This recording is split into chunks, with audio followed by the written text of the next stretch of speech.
Bonsoir et bienvenue dans votre journal. Nous sommes le vendredi 21 septembre. À la une de l'actualité, une école pas comme les autres. Portée par l'association Horizon, la première école démocratique à Mayotte a ouvert ses portes lors de cette rentrée scolaire 2018-2019. Située à Tsingoni, elle accueille des élèves de 6 à 18 ans en journée complète. Les écoles démocratiques fonctionnent selon l'idée que chaque membre, enfant ou adulte, est l'égal de l'autre, que chacun est libre de choisir ses activités pour apprendre davantage et que la diversité des membres et des classes d'âge favorise l'ouverture aux autres. Salle de musique, d'art, de motricité, de projet ou encore de sciences, l'école démocratique de Mayotte est une école privée hors contrat qui se veut offrir un suivi individualisé de l'évolution de chaque enfant. Nous avions sur notre plateau ce matin la directrice et 2 élèves.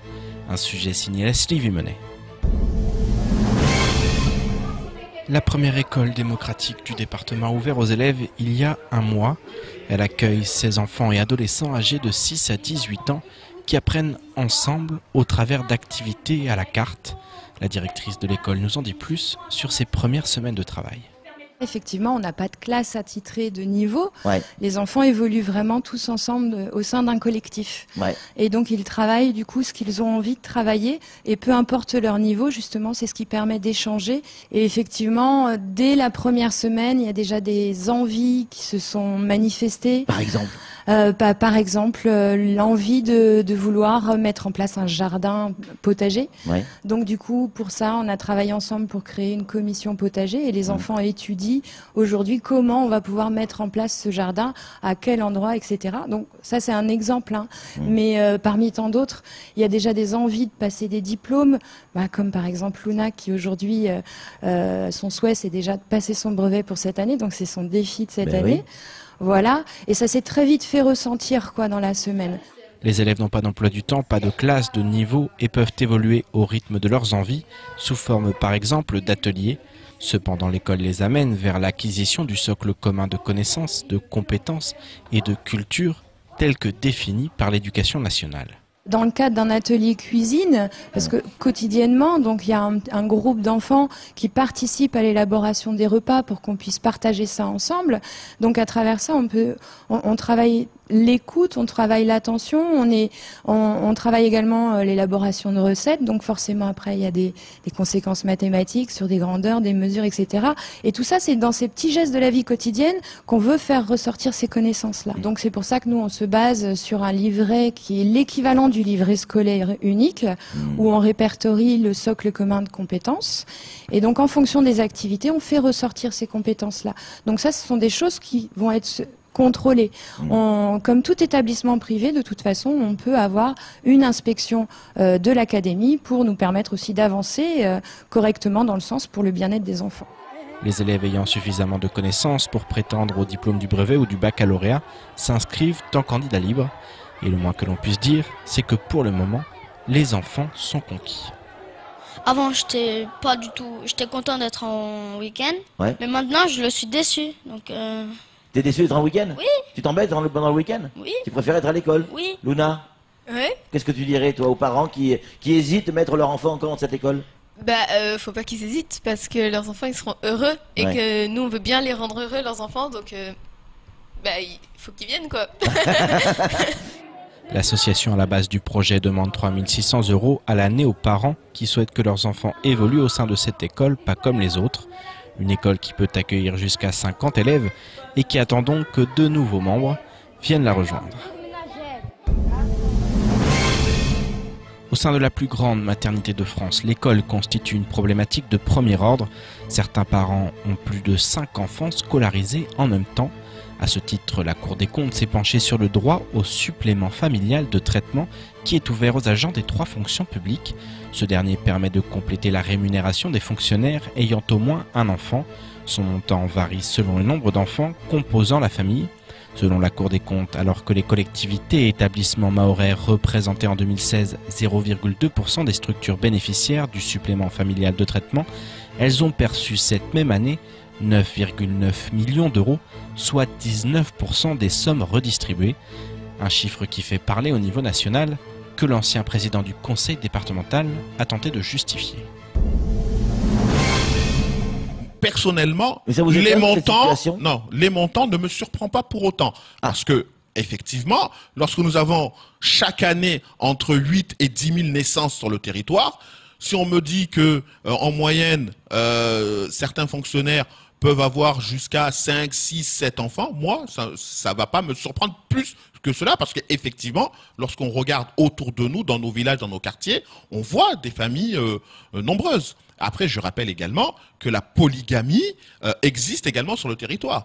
Bon, maintenant, s'il y a des doublons, là oui, faudra faire, là oui, mais qui dit polygamie dit forcément multitude d'enfants. Peut-être pas forcément dans le foyer où nous nous trouvons, mais dans une multitude de foyers, si tous les actes de naissance sont regroupés sur une seule personne, c'est possible. Donc c'est pas forcément de l'escroquerie. Pour moi, ce n'est pas forcément de l'escroquerie, mais je comprends qu'il y a une nécessité de vérifier tout cela et de mettre les choses à plat. Éducation toujours, les élèves du brevet professionnel de la jeunesse, de l'éducation populaire et du sport se sont réunis tôt ce matin pour obtenir leur précieuse récompense, fruit de tous leurs efforts. Ce diplôme d'état d'animateur sportif et socio-culturel créé en 2001 en métropole a aujourd'hui et pour la première fois été remis à ces jeunes Mahorais non peu fiers de pouvoir exercer en complète autonomie. Sur un territoire où le manque d'activité est source d'oisiveté, ce type de diplôme répond à une forte demande.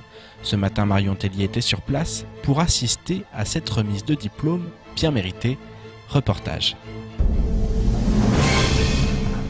L'humeur était à la fête ce matin pour ces jeunes, désormais titulaires du BPGEPS, brevet professionnel, jeunesse, éducation et sport. Ces 12 mois de formation, financés par la mairie de Mamoudzou, Pôle emploi ainsi que le CROSS de Mayotte, vont permettre à ces jeunes d'accompagner les dirigeants du monde associatif et culturel. La motivation, d'abord, c'est de faire un métier passionnant, c'est d'être au contact des publics, des jeunes et des moins jeunes, bien évidemment, mais c'est aussi une insertion professionnelle. Un diplôme, maintenant, est nécessaire pour toutes les activités professionnelles et principalement dans le domaine de l'animation. Donc pour eux, la motivation, c'est avoir du travail, mais aussi faire un métier passionnant.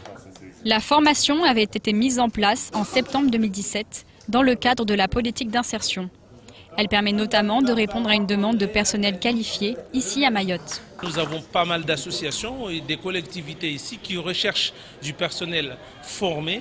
Nos jeunes ne vont pas pour nous, on ne les forme pas pour qu'ils puissent partir en métropole. On les forme pour qu'ils puissent encadrer nos jeunes. Le besoin il est beaucoup plus important ici qu'au niveau de l'Hexagone. Cette année, 19 stagiaires sur 20 ont pu être admis. L'assurance, de belles perspectives d'avenir pour ces jeunes professionnels. Je vous propose maintenant de faire le tour du reste de l'actualité locale de ce vendredi 21 septembre. Durant la semaine et pour la première fois, Mayotte a accueilli la Commission des affaires culturelles et de l'éducation de l'Assemblée nationale. La délégation avait notamment pour objectif d'évaluer la mise en œuvre des engagements de l'État. Elle remettra un rapport qui servira de base de travail pour faire bouger les lignes à Mayotte. La semaine prochaine, la présidente de la commission des lois de l'Assemblée nationale et la députée dans la 5e circonscription des Yvelines, Yael Braun-Pivet, viendront à leur tour sur le territoire. La délégation rencontrera des responsables politiques, les services de l'État, des représentants des secteurs économiques, social, culturel, éducatif et associatif et des habitants de l'île. Elle a pour mission d'évaluer la mise en œuvre des engagements pris par le gouvernement dans le plan d'action pour Mayotte dévoilé le 15 mai dernier par la ministre des Outre-mer Annick Girardin. En début de semaine, Air Austral a de nouveau occupé la une de l'actualité après l'annulation d'un vol suite au débarquement d'un passager. La compagnie a souhaité faire le point sur cet épisode et affirme ainsi que la chef de cabine a estimé que le passager présentait un risque dans la mesure où il avait consommé de l'alcool et qu'il était très énervé. Elle en a fait part au commandant de bord qui a avisé et activé le principe de précaution en faisant appel à la police aux frontières pour le débarquer. La compagnie ajoute que ce n'est pas tout l'avion qui s'est révolté, mais bien une vingtaine de personnes. C'est pour cette raison que le commandant a annulé le vol. La compagnie précise encore que l'avion de Highfly était en retard parce qu'il venait de Bruxelles et qu'il n'était arrivé à Paris qu'à 23h30. En attendant, tous les passagers sont ou seront indemnisés. La compagnie assure qu'elle n'était pas tenue de le faire puisqu'il s'agissait d'un cas de force majeure, mais que la décision a tout de même été prise en ce sens. Il y a quelques jours, le syndicat des transitaires a accusé le délégataire MCG de manipuler la pesée des conteneurs en export et de facturer le surplus aux transitaires. Jacques Martial-Henry, le chargé de mission de la société, répond aux accusations. Il assure ainsi que le pont bascule fait l'objet d'un contrôle annuel et qu'il n'a été constaté aucune anomalie de calibrage. Ce décalage de poids peut s'expliquer notamment par l'omission de déclarer la totalité de son contenu. Il prévient ainsi que dorénavant la présence du transitaire ou d'une personne habilitée par celui-ci pour assister aux opérations de pesée de conteneurs sera exigée. Cela va permettre au gestionnaire du port de saisir les autorités compétentes pour contrôler le conteneur et déterminer les causes de ce décalage. Le gestionnaire du port va solliciter auprès des autorités compétentes la possibilité de sceller le conteneur qu'après pesée. Cela va néanmoins engendrer des coûts que le transitaire devra certainement supporter. On termine ce journal en restant dans le domaine de la prise en charge des enfants. Hier après-midi, la crèche Les Mini-Explorateurs a été inaugurée dans ses locaux situés à Kangani. Elle peut accueillir 30 enfants de 2 mois à 4 ans. Avec ses quasi 200 mètres carrés de bâtiment et autant en jardin pour les enfants, cet espace multi-accueil propose un service de garde adapté aux parents désireux de placer leurs enfants dans un environnement où tout est fait pour leur bien-être. Un service de proximité qui tente de satisfaire aux différents besoins posés par le mode de vie dynamique des parents mahorais. Amina Ariti et Daniel Deragakura. Des locaux spacieux et flambant neufs, du matériel de qualité, le tout dans des couleurs chatoyantes. Autant dire que le cadre est idéal pour accueillir de mini-explorateurs. Mais pour arriver à ce résultat, Zarian, à l'origine du projet, a été confronté à un véritable parcours du combattant. C'est donc avec beaucoup d'émotion qu'il a vécu cette journée d'inauguration. Je suis très contente que les autorités sont tous arrivées. Les parents sont contents, les enfants, et que... Oui, que mon projet, malgré que j'ai mis 3 ans, ça s'est concrétisé. J'ai atteint mes objectifs, je peux dire, presque je les ai atteints. Voilà. Et je remercie tout le monde. Un jour à marquer d'une pierre blanche donc, que les autorités, les élus et les parents présents n'auraient manqué sous aucun prétexte. Hassani Bamkolo Saindou, le maire de Koungou, n'est pas en reste. En effet, l'ouverture d'un tel établissement dans sa commune le réjouit tout particulièrement, d'autant que celui-ci vient répondre à un besoin réel, parfois pressant chez de nombreux parents vivant dans les alentours. Je pense que la commune de Koungou en avait besoin. Et je pense même que la commune est là pour aider, pour accompagner ces genres de projets. Et j'espère qu'il y en aura d'autres dans la commune parce que le besoin, il est là. Et pour montrer davantage son soutien, monsieur le maire a promis d'aménager la route qui mène jusqu'à la crèche pour en faciliter l'accès. Ce sera en quelque sorte la cerise sur le gâteau, car depuis qu'elle a ouvert ses portes, la crèche a déjà séduit de nombreux parents, à l'instar de la maman de la petite Chanice. J'ai choisi cette crèche parce qu'elle est tout près de mon domicile, donc c'était parfait pour nous et effectivement très satisfaite avec des professionnels vraiment au top. Je me sens très sereine quand je laisse mon enfant à la crèche.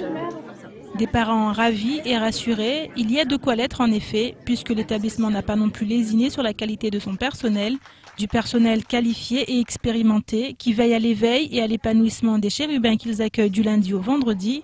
Enfin, pour ceux et celles qui seraient intéressés, sachez qu'il reste encore quelques places, mais sûrement pas pour longtemps. C'est la fin de votre journal, tout de suite la suite de nos programmes. Bonne soirée et à lundi.